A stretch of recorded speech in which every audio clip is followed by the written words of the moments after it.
It is Weather Watchers Worldwide. I'm Robert Speta. Hey, there's our chief meteorologist, Louis Turner. Good morning. Good afternoon, I should say, everybody. I'm excited about the weekend ahead. We got a lot going on here around the world. We got to talk Olympics, so a lot to get to today. Yeah, in the stream, Robert. And also we're going to talk a little bit of space here. Space, a big day for space. Big day for space. Big day. If you wake up early, love it. We had the Crew-12 Falcon 9 launch earlier on. Actually, we got some video. We'll just show the launch right here. Them taking off at 5:15 a.m. this morning, going up and taking 4 astronauts There we go. to the International Space Station. Right there. Let's go. Oof, you see that liquid hydrogen just kind of leaking out from it. That's what all those fumes are, by the way. Yep. And they're cruising up there, going to the ISS. What was super cool about this one? I love the fact that we continue our putting astronauts back into space here, right? We're not having to rely on the Russians anymore to help us out with it. Do it ourselves. Was this from the Kennedy Space Center launch pad, or was this from the Space Force station? Space Force. The commercial flights, and this is one of the first ones. Good question, Lou. You're up on your space news. Sure. Because the commercial flights are like 39A, the historic Apollo line. Right. That is used as a backup, but they're going over the 40, which is on the Space Force. Space Force side. Originally built for the Gemini missions back in the 50s. Yeah. This is so cool. Beautiful morning for it. In fact, I know you were able on Good Morning Jacksonville today to pick it up on our cameras. Yeah. All over, the First Coast. Got the great clouds that you called. So well done. Yeah, right. Look at it. Like, it's kind of a forecast, but not really. Yeah. Actually, take a look at this. Let's take a look at our graphics here, because the key thing was the flight path went from south to north, and it stayed just towards our east here. So these are what Lou was talking about. There's one from Jennifer. Okay, a little broader view here, but let's zoom it in. I like this. Yeah, true jellyfish. Little jellyfish. You know what's going on there, too? And it took me a minute to realize it. So it has that little like poof at the back of it. Yep. That's the booster. Boosters coming off. Right? That's a good shot. That's a great shot, John. Nailed it. Yeah, a lot on the Weather Watchers Facebook page if you want to check that out. Great pictures. That's cool. Evelyn's sharing that. Like coming through the trees. I love me a little, especially when we talk about like full moon pictures and stuff, people like to send those in. I love it when there's the contrast to like the trees and the you got to have composition, framing, be a pro. Be a pro. And Scott with a great shot. Thank you, sir. You can see kind of the rocket there on the very left at the top of the triangle, and the jellyfish from the booster release towards the back. That's beautiful stuff. The noctilucent clouds. There you go. Yep. And pre-dawn. And Robert did a great piece all on this and how it happens and why. It's on our Facebook page or our website right now, firstcoastnews.com. Really, really cool stuff. But love seeing like the bright clouds even before the sun's up and over the horizon, just telling you how high up those clouds are. And actually this morning on GMJ, the question was, well, okay, the rocket went like this. So why is the cloud look like this? Yeah. And like, well, the wind's, 50 miles up. Yep. Not steady. No, it's a raging, wild atmosphere that we've got in layers. Oh, yeah, that's beautiful. That's over great. The St. John's River, I assume. Looking back to the east.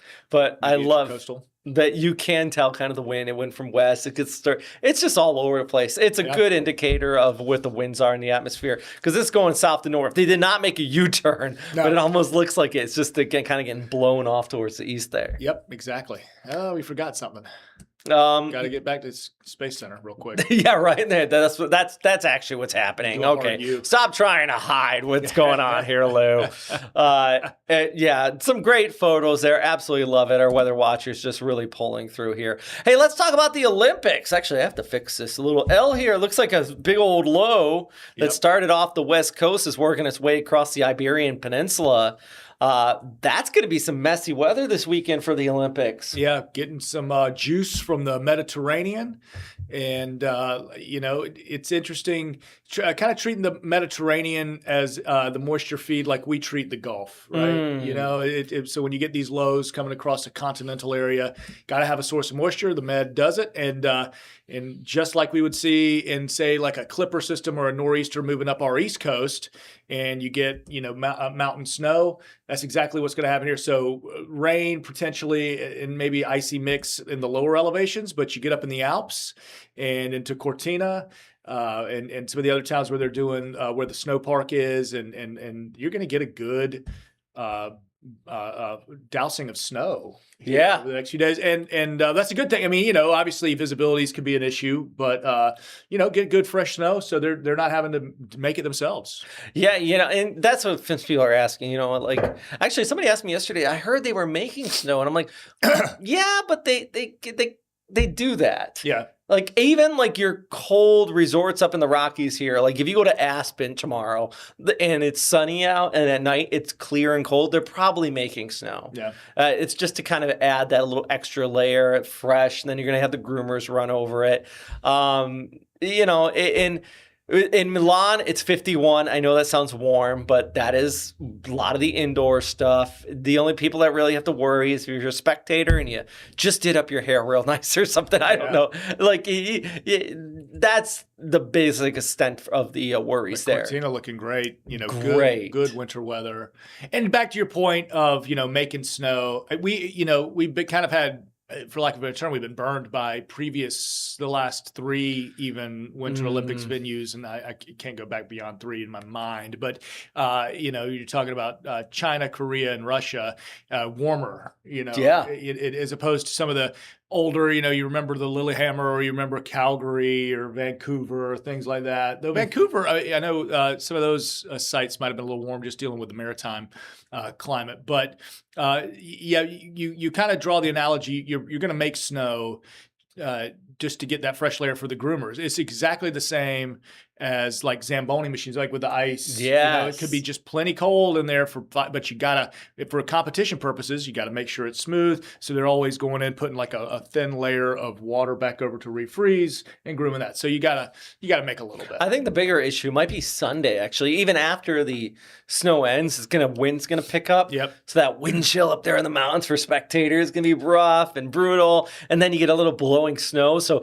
and I know a little blowing snow doesn't sound bad, but if you're like launching yourself 100 feet into the air off of a jump, you kind of want a clear, very defined landing area, and a little blowing snow can wash it out a little bit. Who's the pro? Who's going to be the best? The best ones can do it in the elements. So let's see what happens. I'm excited. And we got a whole other week. I mean, we got Winter Olympics through next week too. So we go all the way to the 22nd, so a whole other week of good stuff to watch. Are you do you feel like you could do it now that you've seen there was the 54-year-old curling? And you're like, you know what? Well, I still got a couple years to get this done. That's the thing. Like, could I walk out there right now and do it? No, I'd fall. Start training right now. But I mean, if the 54 is, that gives me 12 years. That gives me 3 Olympic cycles. There you go. To figure this out. Jacksonville has a curling squad. We can get out there. Yeah. And they get that gold medal. Tried to teach, and one of our reporters, Terry, who actually is a collegiate athlete, he played football in college. Yeah. Watching him try to do curling, that was a spectacle. But it was a lot of fun to watch. But it was interesting to watch. But he did only on his second try. He got it. He got it going. Yeah. What's it called? I was gonna say puck. What's it called? The hammer? Is it a hammer?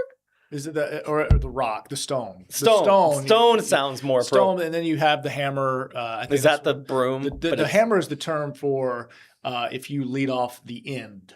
I think you have the hammer. You get to go first in the end, which I think is an advantage.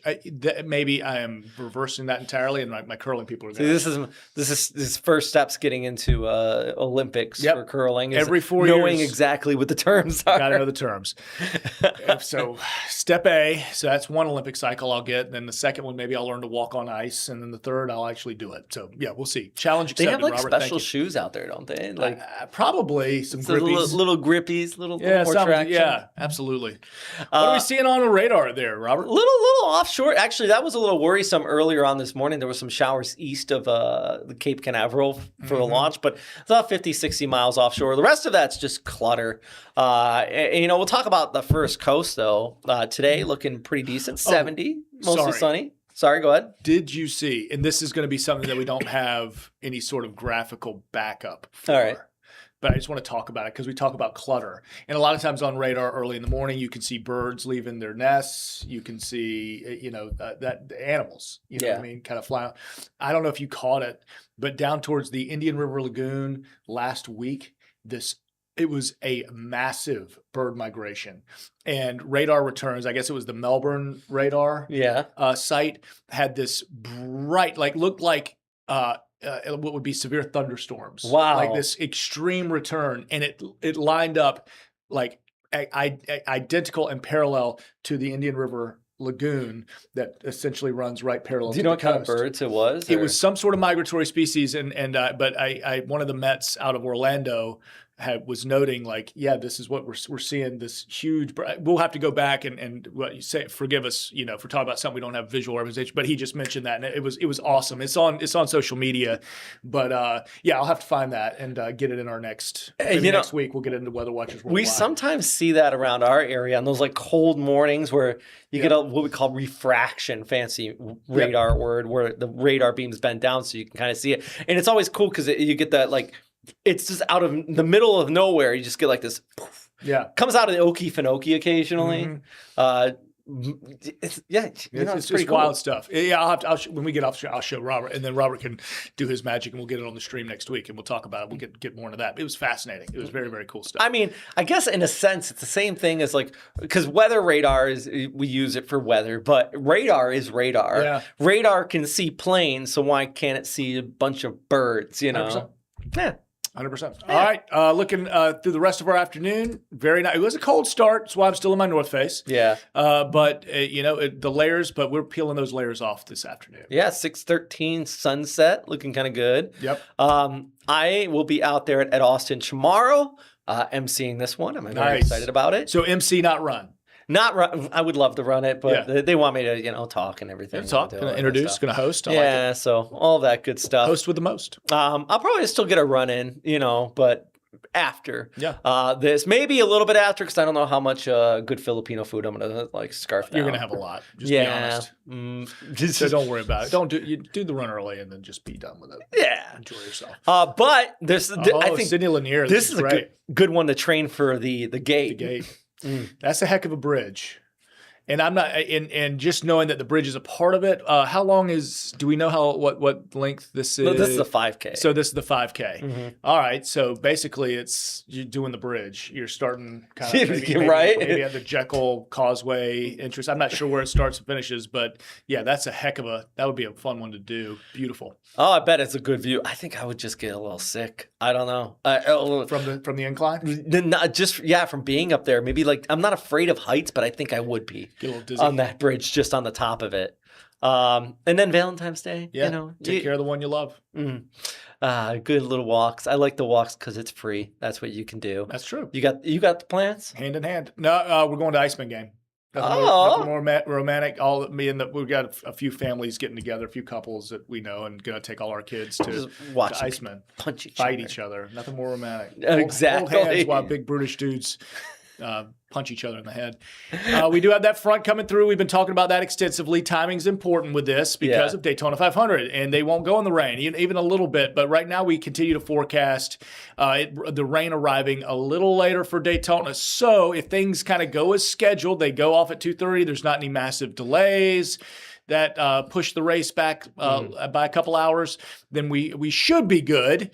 You cannot rule out a quick little area of drizzle. That would be an isolated something that maybe comes up from the beach. But the main event, look at this. So this model, our graph in-house model, higher resolution, does pretty good with timing.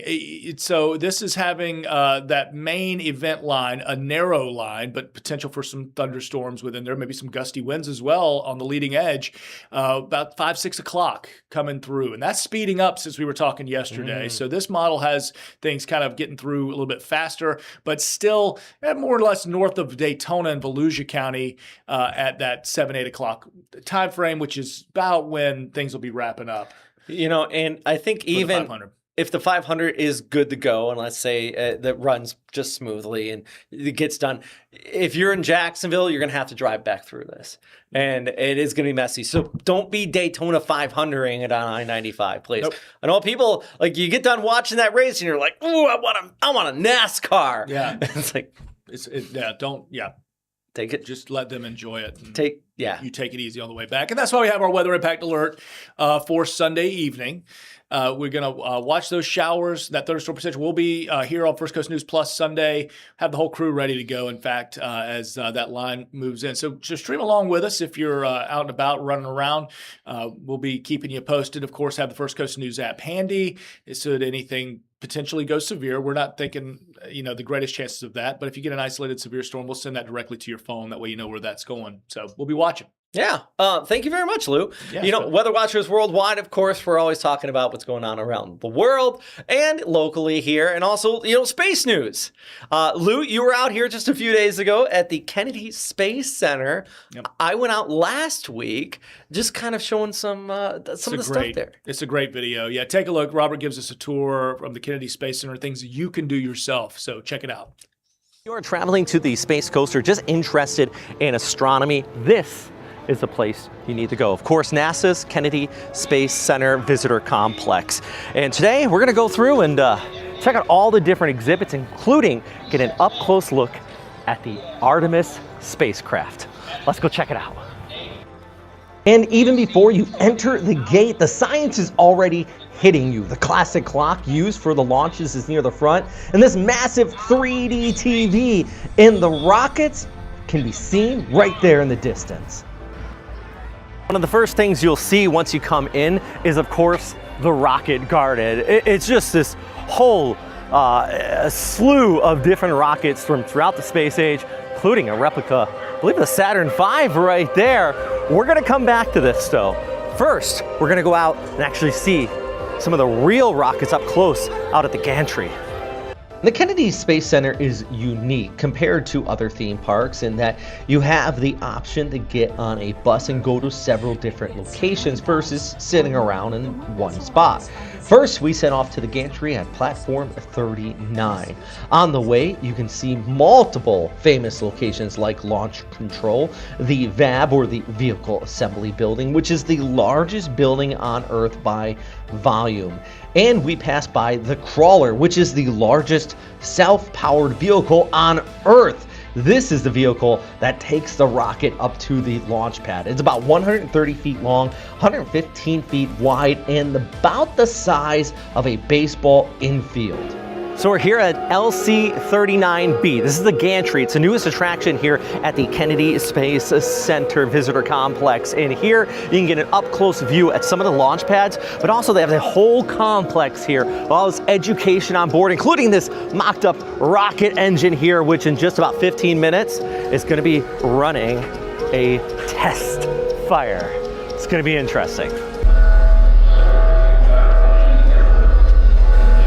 Now, that is not a real engine by any means. It's more of a simulator in that it was used to represent the physical locations and geometry of a space shuttle main engine. So ground crews could test and practice working on one that looks like the real one. Now, it's a neat addition to this tour. So check this out, the views from the top of the gantry. You can see all the different launch platforms out here, but as well, we have a very close-up view of Launch Pad 39A. And this one is awesome. This is where the Apollo missions took off from. Apollo 11 launched from right there. And 39B right over there has, well, Apollo's Greek twin sister, Artemis, sitting on the launch pad.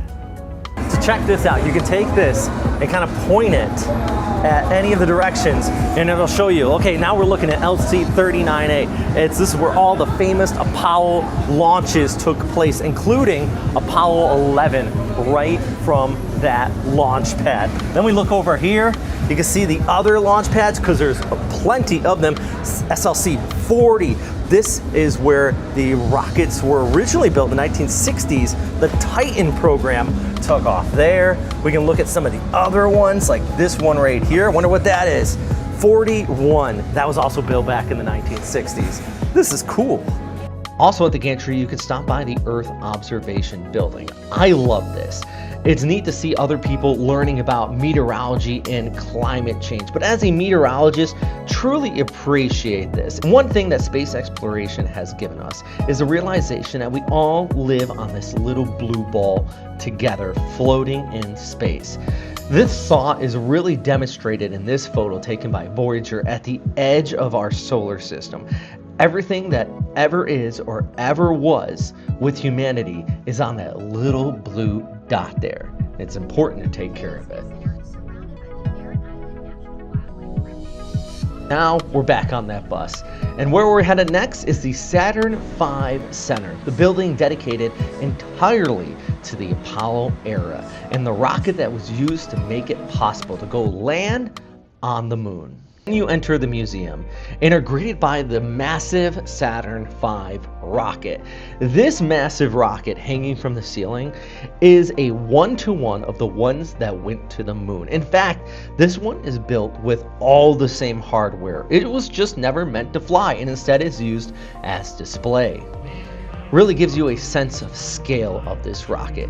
The Saturn V building also has a scale model of the lunar lander seen here, but the crown jewel, in my opinion, of this exhibit is the actual Apollo 14 capsule. So check this out, this is the actual Apollo 14 capsule. That's why it's got the burn marks all over it. This thing went up. Now this doesn't land on the moon, it orbits around and then it came back carrying 3 astronauts on board. This was after the infamous Apollo 13 and behind that, of course, 15, 16, and 17 also landed on the moon too. But pretty incredible to see that up close in person. Plus, if you get the time, make sure you check out the entire collection here of different types of moon rocks. The bus tour drops you off right at the Atlantis exhibit, which is a must-see. This has got to be one of the just most wow exhibits here at the Kennedy Space Center. The actual Atlantis. She flew 33 missions into space and back, and now it's here on display. Just absolutely incredible.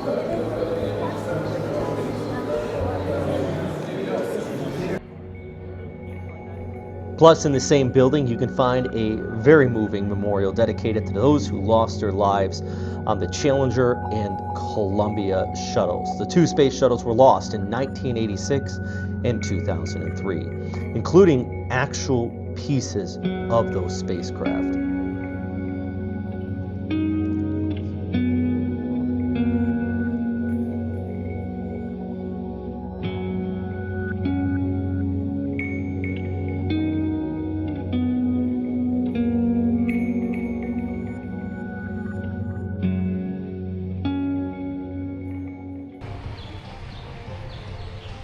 Right after you enter the Kennedy Space Center Visitor Complex, you'll come right up to the rocket garden. And there are numerous rockets here from different ages of space exploration. From some of the earliest ones, some of the biggest, like the Saturn V sitting over there. So check this one out. This is the Titan. And this thing, believe it or not, was a ballistic missile before it was used to send people into the space. One of those Cold War relics that were repurposed for space travel. And you actually see that a lot. And that was really the whole Apollo program was all part of the Cold War. But it's really cool to see, you know, something that was designed for destruction, sending people up into space. This was used for Gemini missions. All right, let's see what it feels like to sit inside of one of these. Come up here. Oh, goodness. Oh. All right. Jeez, that is not comfortable. Oh, I think you're supposed to sit like this. Oh, I got it. Oh God, you're supposed to be like this inside of it.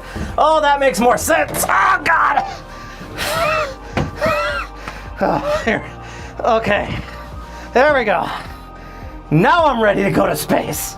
Apparently, in the world's smallest freaking barrel. Jesus. Oh.